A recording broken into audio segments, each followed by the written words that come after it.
I'd like to now go to our first speaker, who is Kim Jones.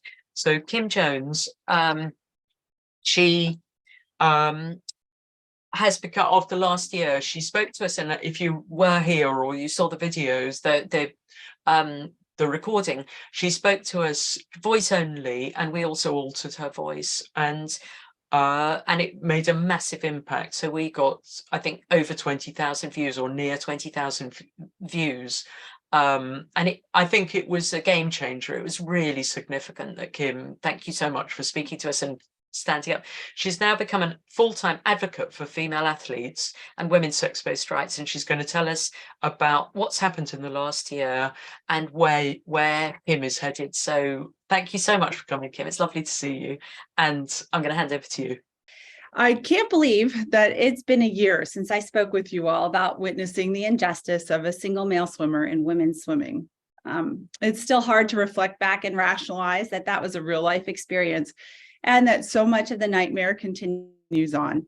My heart breaks for the women and girls who have been hurt by these policies and who will continue to be hurt until we turn this all the way around.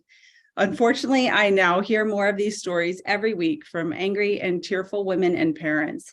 I know that we are just scratching the surface of the true toll.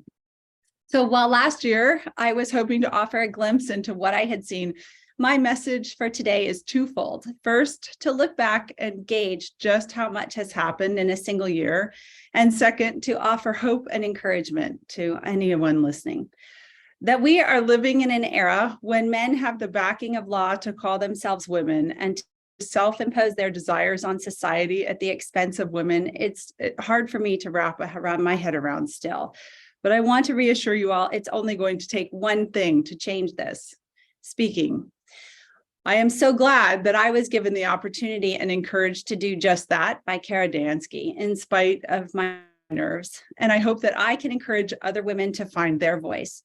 Speaking up for what you believe in is the best feeling in the world. It is absolutely liberating.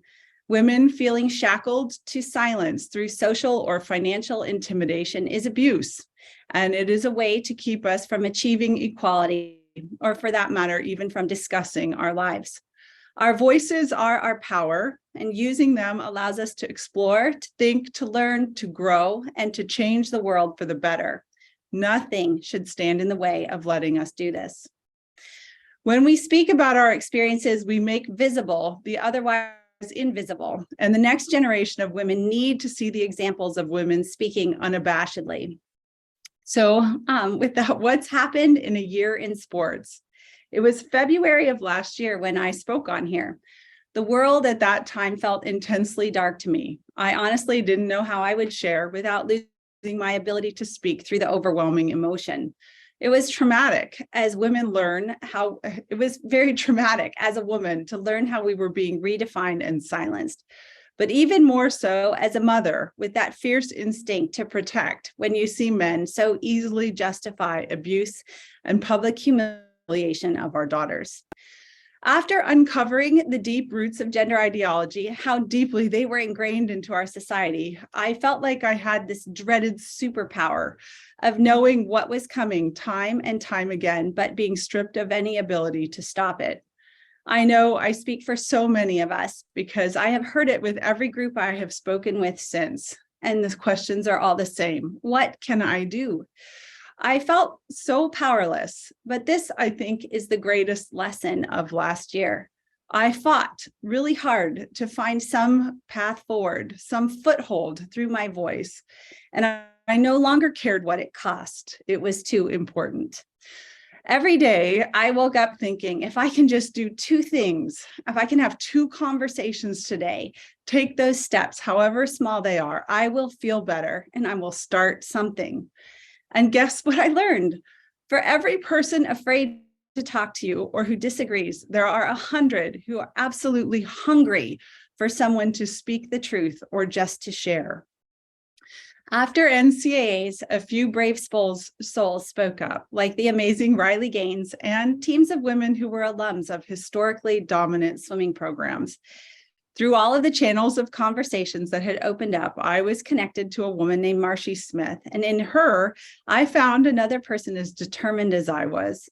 We decided to gather the troops a month and a half later after speaking in Las Vegas last summer and officially launched the organization we'd been missing for women in sport, an advocacy group, a place to turn, and a network of support so no female athletes would be left stranded again facing sex-based discrimination. ICONS was born, and it's the Independent Council on Women's Sports. We've since written as many op-eds as our hands could write, spoken to every news outlet that will hear us, regardless of political persuasion. And I know some of you might not agree with that, but our thoughts are that every ear reached is helpful and there will be women listening everywhere. We have reached out incessantly to politicians, gathered lawyers, laid out plans of action for the next years, found experts in fields that sports depend on, from business to infrastructure and policymakers. We've been connected to some of the fiercest women in sport who are building coalitions within their sports, speaking out fearlessly and utilizing their own networks to educate their communities and put pressure on their governing bodies. They are, in one word, formidable. Organizations like ours are popping up all over the world in response to the frustration and discrimination women see. And we've linked forces by forming an international group, ICFS, the International Consortium on Female Sport, where we've clarified our language and our positions to be consistent around the world. We've unified and opened up our paths of communication. We are connecting the absolute legends in each sport around the world. We've held rallies. We've worked to support changes in several policies to protect female athletes. We've acted as a resource for athletes, media, news, and governing bodies. We've delivered a legal demand letter to the NCAA, and we intend to follow through, holding them accountable for their blatant discrimination. We've helped to organize legal briefs for cases working their way through the courts. And just 2 weeks ago, we helped to get a brief to the Supreme Court expressing the emotional and psychological toll on female athletes when they face discrimination on the basis of sex. That was the first message from women to the Supreme Court in the United States regarding the damage women face from gender ideology and telling their personal stories. We have done all this with only our own pockets and our own time. Just last week, we received our nonprofit status, and I cannot wait to see what we will do now. This last year, the shift has been dramatic. Swimming came face to face with the undeniable reality of sex, televised for every eye to see. They had to act. World Aquatics took a step to protect the women's category by protecting elite women's competition from male athletes who've experienced puberty. World Boxing later in this year recognized sex as well. Several governing bodies in the UK have stepped up. And just 2 days ago, World Athletics, the governing body of track and field and the largest and possibly most influential of the governing bodies in the IOC, that's the International Olympic Committee, followed the policy of World Aquatics. People unafraid to talk is what is making this happen. The momentum is good, but there have been disappointments. I'm not going to focus on those today. The biggest concerns I have going forward are, first, these policies do not nearly go far enough, and we need them adopted worldwide across all sports where sex classification should exist. Second, we need the governing bodies to recognize women as a sex class. We don't become female at puberty, and a man that somehow stops his puberty does not ever go through anything remotely like female puberty. Third, we need policies that are adopted all the way down to the youngest girls in competition. The mantra must be that women do not need to become elite in order to deserve respect and fair competition. No males in women's sports, no exceptions. The problem now will be what it always is for women, that the young girls and the women not at the Olympic and professional levels are less visible, and we are going to have to be fierce for them. I have been saying this from the beginning, that sport is the most public arena of the physical difference between the sexes. In something so public, it cannot be difficult for us to say that women deserve the right to be called champions and to celebrate their completely independent and incomparable physical limits. We will win this fight in this public arena, and this will be an assertion of the biological reality we live with. But the fights in the quieter corners are more easily hidden. The locker rooms and restrooms, which we depend on for dignity and privacy, for protection and for a barrier. Those must be recognized for women to have access to sport and to be active participants in society. For those of you fighting in the corners of for women, fighting in the corners of women in prisons, in crisis shelters, hospitals, in science or data collection, or in just standing up for the rights of women, including lesbians, in their personal relationships and gatherings, to recognize the reality of sex, keep going.